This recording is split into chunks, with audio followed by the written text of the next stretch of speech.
Good morning, good afternoon, good evening, however you're watching, wherever you're watching, however you listen, wherever you listen.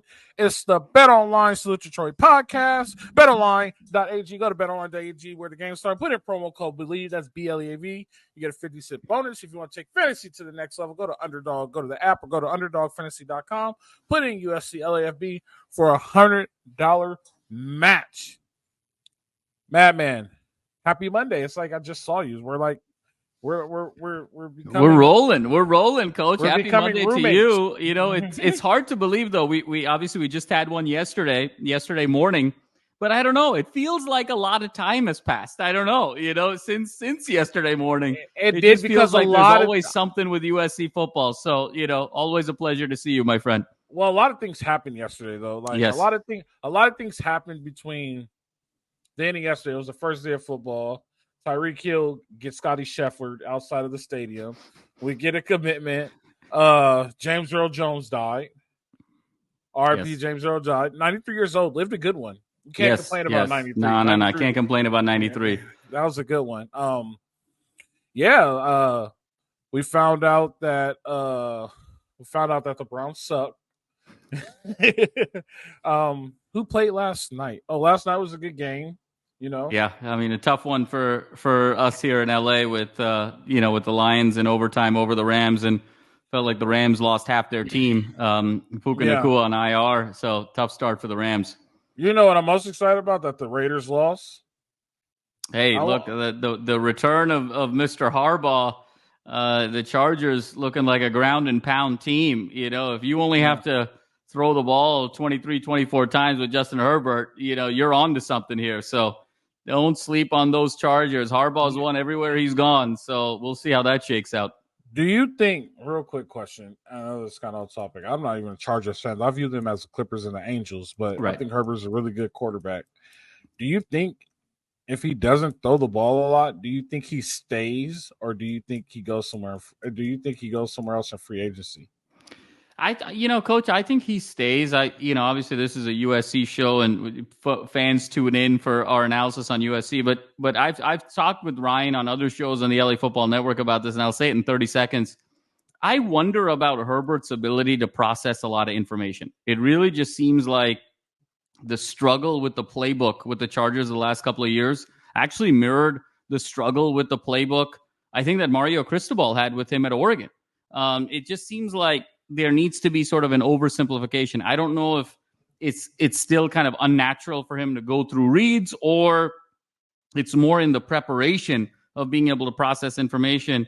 But there seems to be a bit of a gap there for whatever reason. So I think the fact that this becomes a run-first offense actually frees him. And with that cannon coming off a play action, I think the Chargers really have something. And I think he's going to really enjoy this role where he doesn't have to carry the whole franchise on his shoulders. I got you. Just a quick question. Yep. So let's talk SC football. We actually got the news during the show. We couldn't break it. Yeah. On 3 beat us to it. Well, you know, we got our top sources, you know, that we have kind of let us know about it, but said, hey, listen, you know, just slow roll it just a bit. Yeah. And we wrapped up the show and it was already broken. But you know, it was yeah. Tahj Jackson committed to the University of Southern California, 2025 linebacker, 6'1", 200 pounds. Loxahatchee? I'm going to go with Loxahatchee. But there's a T in there. Yeah. But that spells Hatch-E. Lox, L-O-A. I'm going to... Hatch. Yeah, Loxahatchee. I think he did that well. Yeah, okay. Loxahatchee. Yeah. From Loxahatchee, Florida. For sure, tackler, nose for the ball. He plays very fast. We're added to the linebacker core now. Big get, 4-star commit. Somebody said, I saw on 3 have him as a 5-star, because I saw something that was supposed to say he was a 5-star. So he's one of the top recruits in the nation. let's put it like that. And he's coming to USC. I'm comfortable with it because we got a lot of linebackers leaving. So now we're starting to fill up the linebacker room. I'm also comfortable with it because this is a September commitment. And like I said before, I don't take any commitments before that July 4th deadline. So this is after the July 4th. This is a December commitment. He can go play. He came to Utah State. He saw something that he really liked, and now he's here. Now we can start building our linebacker. We keep our defensive room really good, and keep recruiting. Love this recruit. I love this ad. This is just Mason Cobb all over again. You know what I mean? He'll be a great will backer. I can't wait to see him perform. Man, what do you have on him? No, Coach, you said it really well. And, Coach, it actually reminds me, it feels like your approach to recruiting, which I completely agree with in terms of the timeline, you would have made such a fascinating contestant on, like, The Bachelorette. You're like, listen, save your roses for the early rounds, okay? I'll gladly accept the rose, but I'm not going to take it seriously. I'm only going to take the roses seriously when I'm in the final 5, when I'm in the final 4, the final 3. You give me the hometowns, you give me the overnight dates, then I'm going to take it seriously. I'm not taking it seriously first 3 rounds. And so that's how the coach approached recruiting, which I completely agree with. Well, Coach, this is a great get with Tahj Jackson. You mentioned 6'2", 205 from Florida, number 1 inside linebacker in this cycle, 44th on the ESPN 300, and just the ideal supplement now. The reinforcements are coming. Obviously, we've talked about the first 2 weeks of this season, just the outstanding linebacker play with Mascarenas-Arnold, with Gentry, with Cobb. Guess what? All 3 of those guys are moving on this year. So you need to sort of bring those reinforcements in a significant way, and Tahj Jackson is doing that. And I also think, Coach, this is sort of that domino effect that takes place. Look at the juice in the building on Saturday night. He commits right after that for an opening game, 102 degrees in Los Angeles, Utah State, 8 p.m. So many reasons for it to be maybe a lighter attendance, even for a home opener. You go in there 69,000 strong. I'm sure he observed that. He witnessed it, saw the juice in the building, saw Aaron Donald, saw Dwayne Wade. And then, of course, seeing the first shutout by this program in 13 years. I mean, there's just sort of a palpable momentum here that he wants to jump on. And again, this domino, one brick by brick is starting to really build some great momentum. So terrific get for D'Anton Lynn. Tahj Jackson, I think, is going to fit right in, as you said, really kind of stepping into that Cobb role. And the show rolls on in a very significant way.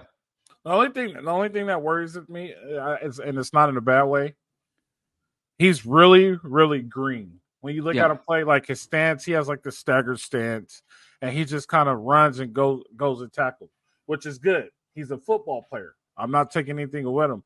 Now, once you refine him and teach him how to do things the right way and make him a very good football player, this is a guy that has a very high ceiling, and I want to see that elevator go up and see him have a very successful career at the University of Southern California. So I love the great get. We're starting to replace and not rebuild. Remember that. We're starting to replace and not rebuild. Nick Saban never rebuilds. He just replaced.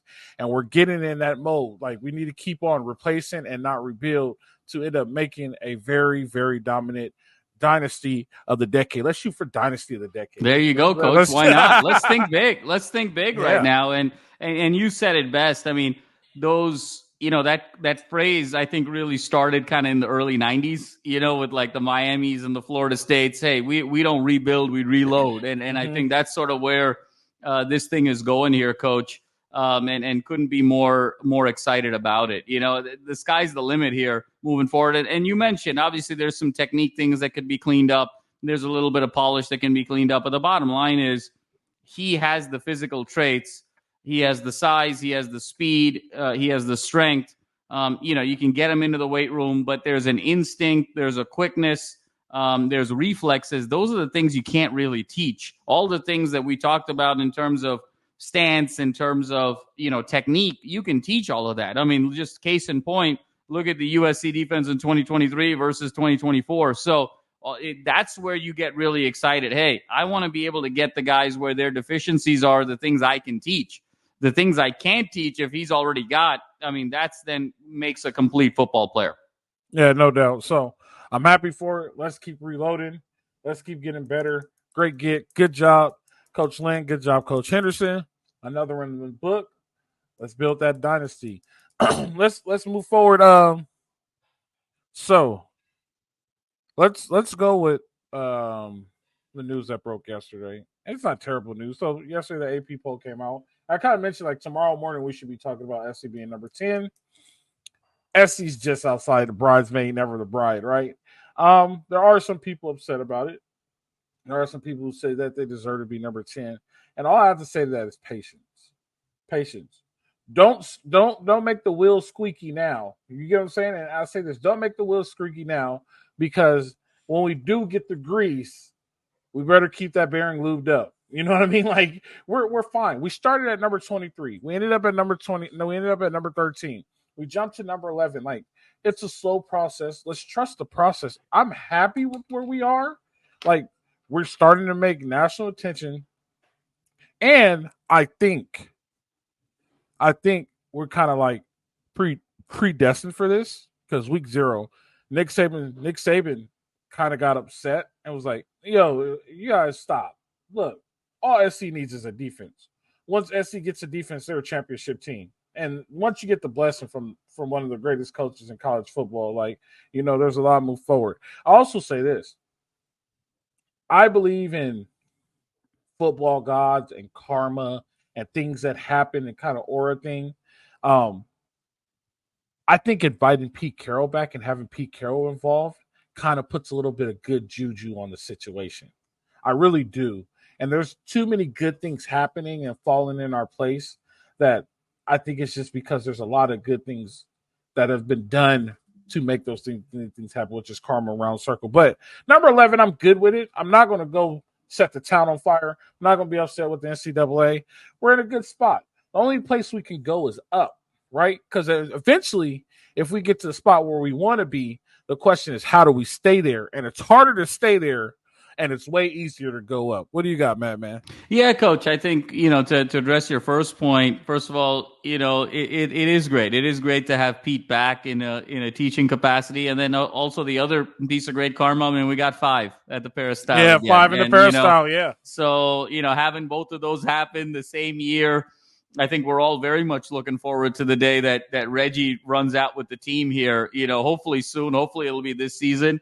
I know there's some things with the NCAA that needs to get cleared up, but just the fact that the 5 is back where it belongs, and the fact that Pete Carroll is also back where he belongs, you know, in a post-NFL life, to your point, Coach, you know, all seems to be right with the Trojan football world for now, and we should kind of stop and smell the roses a bit, no pun intended, because, you know, it you know, sometimes you take it for granted. I mean, I remember being an undergrad coach, and you know this very well. I mean, my 4 years there, it was 3 Heisman Trophy winners. We were 48-4. I mean, the last game was the Texas game. We win that game. It's the greatest 4-year run in the history of college football. We never lost a home game my 4 years there. And then, you know, you played immediately thereafter. And you know, the Rose Bowl streak just sort of marched on there with 3 straight more Rose Bowls. And you sort of get to that place where you're like, man, this is going to last forever. And then guess what?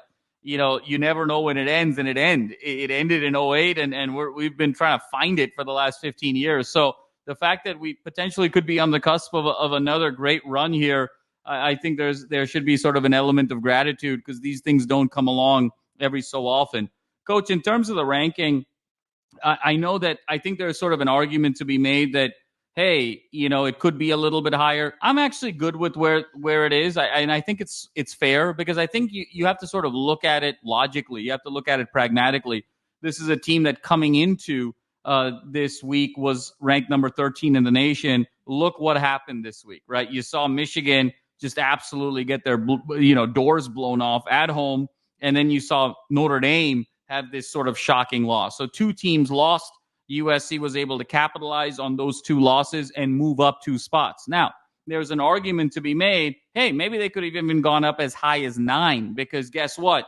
Penn State looked really shaky. You know, we talked about it in the previous show. 27-24, didn't even have the ball with 4 minutes to go. And then Oregon looked really shaky. I mean, down 34-27, needed a kickoff return for a touchdown to kind of stabilize that game a bit. However, I think the poll, the voters are setting a good precedent here, because you never want to start moving down in the polls after a win, no matter how impressive. I think you value a victory. And I think that, you know, it's only when you sort of lose should you sort of move up. So I think that's a nice precedence to have. And again, sitting at number 11, it's a 12-team playoff, so you're right there, and you don't really have to worry about this because you're in one of the two preeminent conferences in the nation. So as long as you perform within that conference, you're going to be in the playoffs. So this is almost cosmetic to a certain extent. And then B, you have an opportunity to sort of get into the top 10 on your own merits in a few weeks here with that Penn State game, and Penn State's sitting at 8. So I'm good with it, Coach. I kind of like the fact that the voters aren't penalizing teams so much for winning unimpressively. Now, if you go 2 weeks, 3 weeks, 4 weeks in a row winning unimpressively, then you're going to have to slide a little bit. But I do appreciate the fact that they're prioritizing winning, and this is all taking care of itself. Let's not forget, 2 weeks ago we started 23. Here we are at 11. So it's been a pretty significant jump in just 2 weeks. Just to argue your point, Oregon has not had an impressive win yet, and they have not. They only moved down last week. Yeah, totally. I mean, let's get Oregon out of there. Let's get Oregon out of there. Here's what I'll say, Coach. Here's what I'll say is if you started the season without rankings, and let's say the rankings were this week, okay, this was the first week of the rankings where you say, look, first 2 weeks we want to kind of see where it all shakes out, who is who. You're probably, if it were me, I would probably go Georgia 1 because I think beating Clemson the way they did was a really impressive game. I'd go Texas 2 with how impressive they were at Michigan, and I'd go USC 3. Like, if you just went on in terms of sort of body of work, forget about where you were in the preseason, just first 2 weeks of body of work, I'd probably have it Georgia, Texas, USC. Not Ohio State? Coach, to your point, I think Ohio State, in my opinion, pound for pound is probably the best team in America. But again, they haven't played anyone yet, right? They played 2 cupcakes. So if you just go purely on resume and performance to that resume for 2 weeks, taking away any sort of preseason bias, I would probably have it just in terms of the results on the field, Georgia 1, Texas 2, USC 3. Now, just to counter that, though, is Georgia that good or is Clemson that bad? Yeah, I mean, that sort of remains to be seen. But, Coach, in fairness, we can sort of ask that question about LSU too, right? So, true. In fairness, right? Because they played a number 14 team, won 34-3. We played a number 13 team, we won 27-20. So, in that regard, if you're just kind of going, and even if you took the rankings out, so Clemson wouldn't be ranked, right? But just Clemson's still a big name program. You come in and you beat a big name program by 30 plus. I think that holds a lot of weight. No, I understand. I just totally. Just some rebuttal questions that people may of ask. Course, Coach. You got to rebut, Coach. Come on now. I just want to see something real quick because I think the only one there's one I'm not happy with, and I need to confirm something before I go. Okay, never mind. They lost to Syracuse. I was going to say Georgia Tech got moved out of the top 25, but they lost to Syracuse last weekend. Okay, so never mind. They belong where they belong. It is what it is. They got a long way to make up, but it's a wide open conference, and Miami kind of struggled a little bit this past weekend. So the hype might not be around Miami. We'll see. Well, I think that was a big win for them against Florida, Coach. And I think, sometimes it's a little bit of that traffic. Remember, we thought, if you recall last week, we thought SC was going to sleepwalk a little bit against Utah State, so that might have been their kind of, Utah State moment, if you will. Obviously, SC exceeded expectations, particularly on the defensive side. But we thought, hey, listen, late game, Sunday game, this might be tough on a quick turn. But credit to the Trojans for putting such a comprehensive performance on the table. Which is a good point. That's a very good point that you brought up, because if this was a year ago, it'll be a struggle game. Yep. You and I both know that. If this was a year ago, we'll be 100% worried, and they're putting everything to bed right now. So that's a very good point that you brought up. That's an absolute great point. Well, Coach, I mean, see, here's the thing also, right? Like, if this game was played last year, there was an unsung turning point in that game a little bit. Obviously it's hard to say, what are you talking about turning point, Madman? I mean, this is 48-0. This thing, we were coasting. It wasn't a game throughout. There was one micro moment, I would say. I'll call it a micro moment. If you recall, Coach, right at the end of the first half, right, we were knocking on the door. I thought Utah State did a really nice job on that 3rd and goal, if you recall. They brought 6. They had 5 guys right on the goal line. Miller threw it that underneath route to Zach, and Branch caught it, turned around, and just kind of got popped, got stopped there. It was 20-0. Utah State was calling a lot of timeouts, if you remember. It was about 1:44 to go in the first half. Utah State was kind of setting it up where they had the ball with 1:44, and then they got the ball back at the start of the second half. And I thought that, just that micro moment with Gavin Meyer's tip, where Mascarenas Arnold got the interception. Because if you look back at that film, Coach, their receiver was kind of streaking open. That was about a 20-yard completion. And, if Meyer doesn't get his hand up there, that's probably a completion. Utah State's starting to feel really good about themselves crossing midfield. Obviously, it doesn't change the outcome in any way, shape, or form. But maybe Utah State goes down and gets a touchdown. Maybe they go down and get a field goal, and then they get the ball right back. And maybe they put you're feeling kind of differently about yourself if it's 20-7 versus 27-0, right? And there's a little bit of momentum there. But that play kind of sealed the deal, and then that first stop in the second half. But just think, Coach, last year, even if you jump out to a 20-0 lead, that's probably a bust. Utah State probably scores a touchdown. It's 20-7. Utah State probably comes back, scores a touchdown on the first drive of the second half, and now all of a sudden it's 20-14. And to your point, we would have probably pulled away late in that game, obviously. But, much in the way some of those early games were last year, where it was a bit of a struggle into the third quarter, we were probably headed down that road again. So just the fact that this team looks so different, so disciplined, but that Gavin Meyer tip, I thought was a micro moment in that game that really kind of closed the door. No, that is a very good point. And I'm happy you mentioned that. Happy you remembered it. Also, we kept Barnes from running like crazy, too. Yep. For some reason, he wasn't running like crazy, but we kept him from running like crazy. So, there's a lot of things that improved from year to year, and we're still watching and we're still building the list. But if this season does go the way we think, and we're going on a tangent right here, but I'll bring us back. But if this season goes the way that it's looked like it's going to go, our list for Lincoln Riley is going to be so much harder than our list was for last year for all the boxes he needed to check off. So much harder. Totally. So much harder to defend it than it is to win it. So much harder. Well, Coach, let's be honest here. This is sort of what we were expecting in 22. When he came with the hoopla, he said, look, man, this is going to be the mecca of college football. A lot of bravado, a lot of hoopla, brought big expectations. And I think, it took a little while, but as the saying goes, right, Coach, year 3 is always a defining year for a great coach. And this is year 3 of the Lincoln Riley era. And so, you have year 3 and year 4 to really kind of prove it, right? If you can't kind of get it turned around, and we've said this a few times, Coach, by year 4, particularly in this age of modern college football, with the transfer portal, with, the ability to kind of get better very quickly, if you can't get it turned around by the end of year 4, unfortunately, you're either not an elite coach or you're not at an elite program, or both, Like we talked about, he's kind of firmly in that year 3, year 4 moment now where we're expecting that step function jump.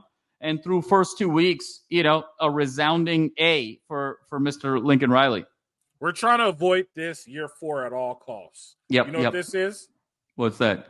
This is the thumbs up that was around the check last year on the field at Kyle Field. This is the thumbs up. Yes. We want to avoid that. We don't want another coaching surge. Totally. Yeah. Definitely. Yeah, let's move on. That was a good conversation right there. Let's move on. So for all you gamblers out there, and you're looking at the line, and I gamble too. I'm not passing any judgment. But if you're looking at the line, Michigan's line they're favored by 9.5 points. Now, I'm going to throw the disclaimer out there. For some reason, they're setting the lines way before the season, which is weird because when you think about it, LSU's line was set. The LSU SC line was set 3 weeks before the season. They're setting lines super early. Do you think this is just because they were assuming that this was going to be the same old SC team, this is going to be the same Michigan team, and we get 9.5 points? Because if we get the same team as last year, that makes sense. I'm taking Michigan all day. I'm going to take that. I think Michigan covers. I can see a 3 field goal or, you know what I mean, like, or a 2 touchdown win over SC last year. This year, I can't see that. So I do see the line getting bet down, but like, I don't know why. Do you think it's because it was so early they're predicting it off of last year's performance? Well, Coach, it's very puzzling because there has to be some sort of historical bias that's sort of playing in right now. I mean, it just has to be, because if you take a step back, Coach, and you just look at the results on the field this season, I mean, you see USC beating LSU and then pitching a shutout, and you see Michigan in their 2 games struggle mightily at home against Fresno State. That 30-10 final was so misleading because that was a 13-3 game late in the third quarter, early in the fourth. That was a 23-10 game, and Fresno State had the ball at about the Michigan 12-yard line with 4 minutes to go. They punched that in. It's 23-17, and Michigan's got to hold on. Instead, ended up being a pick six that totally swung the score of that game. That was really a struggle. And then we saw Michigan just completely get dismantled at home against a team in Texas that is constructed very similarly to USC. When you talk about their quarterback play, when you talk about the offensive weapons, when you talk about the offensive mind that is Steve Sarkisian, when you talk about the overhaul also that's kind of taken place defensively, albeit not as extreme as it is at USC. What evidence do you have this season based on those performances to justify that Michigan is a 9.5 point opening favorite against USC? It makes absolutely zero sense. And everybody that I know, all my Trojan friends and whatnot, I mean, they are hitting that line as quickly as they possibly can, Coach. Lock it in. This just seems like an absolute steal because it just feels completely irrational. And what's even more sort of glaring is that Michigan still has one more game before USC. Albeit it's at home, it's against Arkansas State, but it's not even like both of these teams are heading into a bye where you've seen the whole body of work. I mean, God forbid what happens if Michigan plays and some of their top players get hurt. What does that tell you? So I just think this is sort of an irresponsible, irrational line that's taking place over here. But there is zero evidence based on what has happened in the 2024 season to justify in any way, shape, or form how can Michigan be a 9.5 point favorite against USC this season. I can't tell you. So it's not. I will say this: it's not on Bet Online yet. This is on Bet ESPN. I don't know if we're allowed to say that. If we aren't, I apologize, Ryan. But it's not on Bet Online yet. So Bet Online does not have that game up yet as what I'm looking. So I don't. Maybe that's why their company is their betting platform is struggling, because they're legit giving away money. Like it's pretty much 10 points. They're not going to beat SC by 10 points. You know what I mean? Like if they do beat SC, it's 3 points, and the only reason why they beat SC by 3 points is maybe a little referee help, or it's just a bad day for SC. You know what I mean? Or the ball just doesn't bounce their way. Right. You know what I mean? Like things that are out of your control. Like so, but you're saying that they are that much better than SC. 10 points is a lot for that type of game. Yep. You know what I mean? It's not just a group of 6 school. Like this is legit. Like a blue blood versus a blue blood. This is history of college football. Totally. You know what I mean? Like this isn't.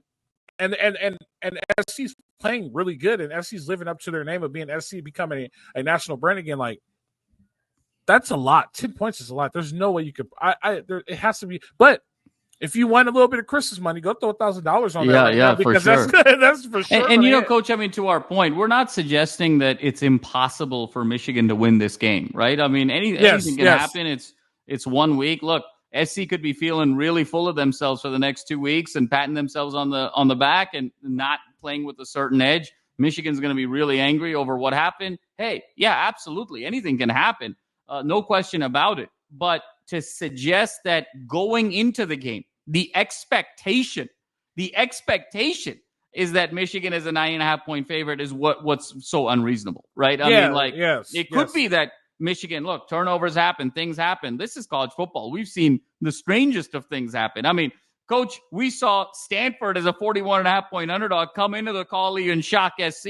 We saw Appalachian State go into the Big House and shock Michigan. We've seen all kinds of things over the years. So to tell me that, hey, could Michigan beat USC by 10? Sure, anything can happen. You don't know about injuries. You don't know how guys are feeling. Obviously, there's a randomness to all of this. But to go into the game and say, we expect Michigan to win this game by 9.5 points is absolutely outrageous based on what you've seen in terms of body of work and evidence in this 2024 season.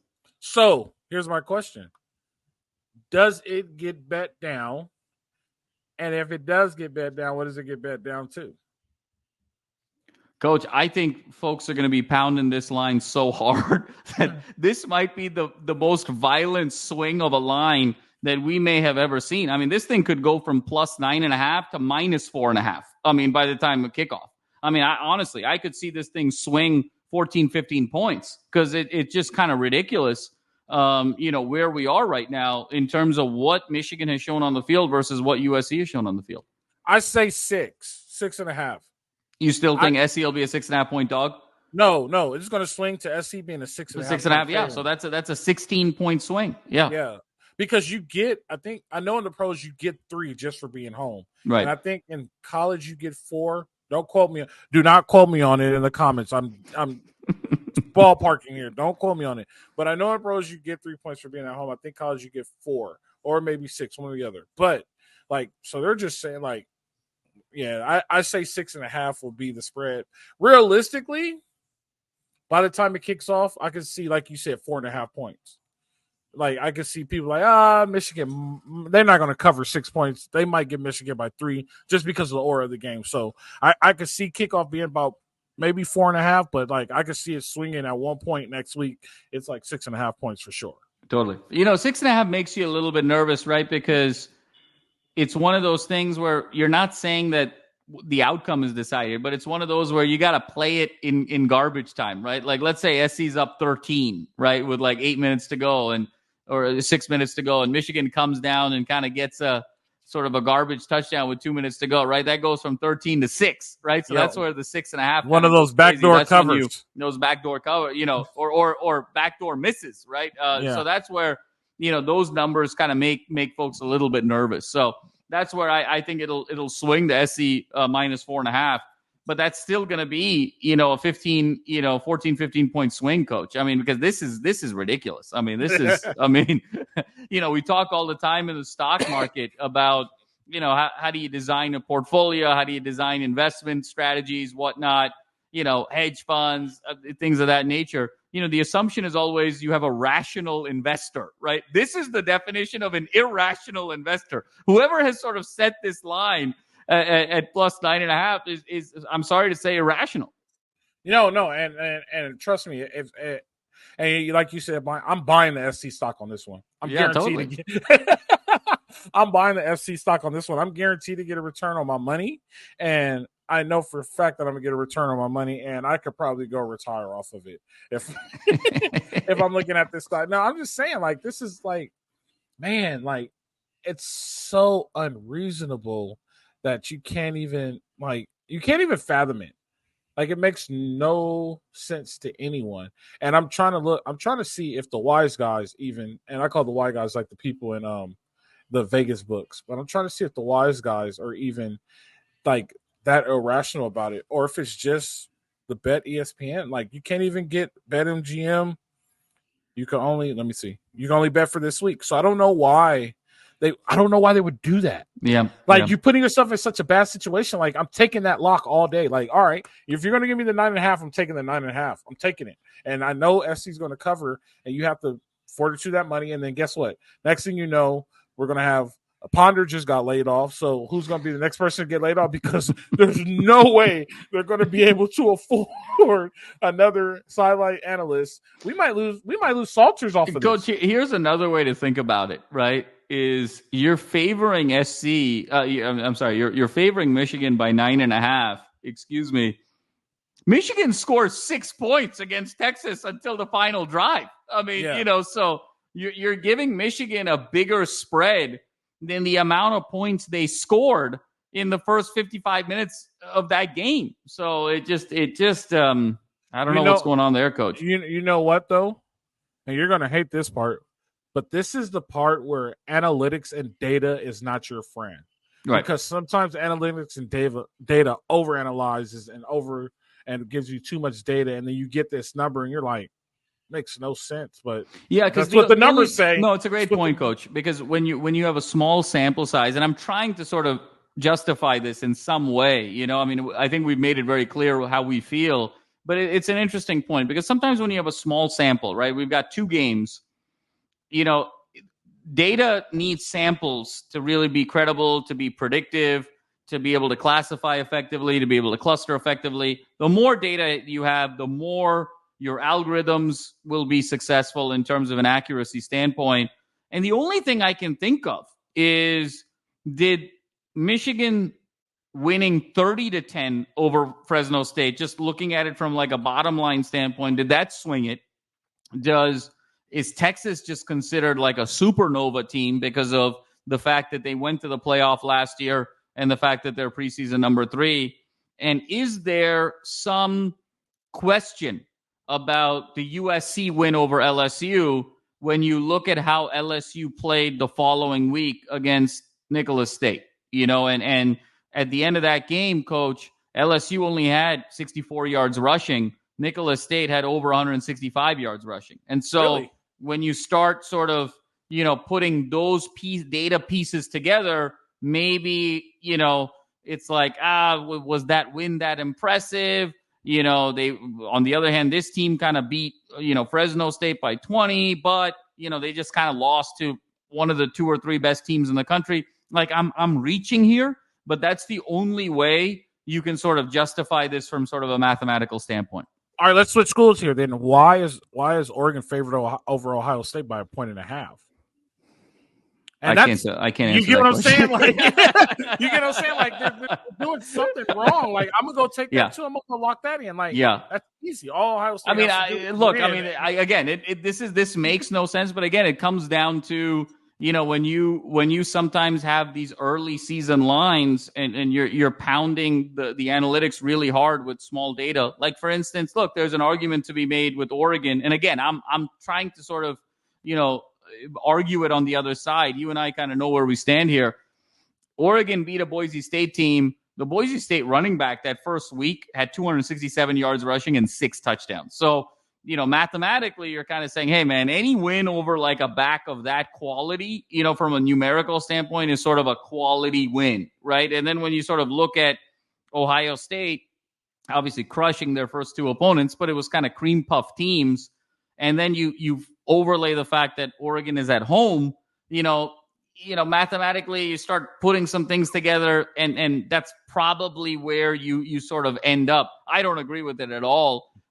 Just the eye test tells you, between Ohio State and Oregon, that Ohio State should be a clear favorite in that game by 4 or 5 points. You could legit put a 2-team parlay together with just those 2 teams and put $1,000 down and come up with a lot of money.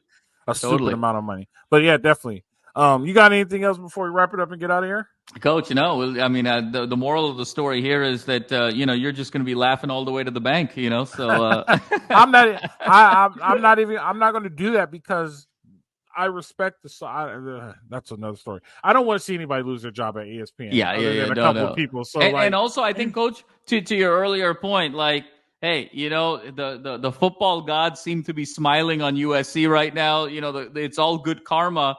You don't want to do anything necessarily to jeopardize the good karma, Right. So definitely put it. Matt, man, it's been a good one. It's been a great. Thank all the fans. Thank everybody. It's the Bet Online Salute Detroit podcast. If you like any other sports, if you like the Rams, Chargers, or the other team, and future the Lakers and the Dodgers, go to LAFBnetwork.com. If you're in a fantasy, go see my man. I got in trouble for saying his name wrong. He keeps saying I keep saying his name wrong. Can you help me say his name? It's Amar, right? Yeah, it's Amar. Amar. Okay, I'm sorry. Go see Armor and our man there Spencer you go. Tad There you go. Decide. That's the Indian way to guys, say it. okay. So yeah. The Decide Amar guys. is like, coach is too cool for school, man. So go see my man Armor and my man Tad Decide. The Decide guys. They'll put you right for your fantasy football season. That's all at lafbnetwork.com. You can go to lafbnetwork.com or you go to YouTube and see it and check it out. Man, it's been great. It's been good. Let's do it again later on this week. Yes, sir. You guys know where to go. Bet Online Salute Podcast. Live free. Fight on.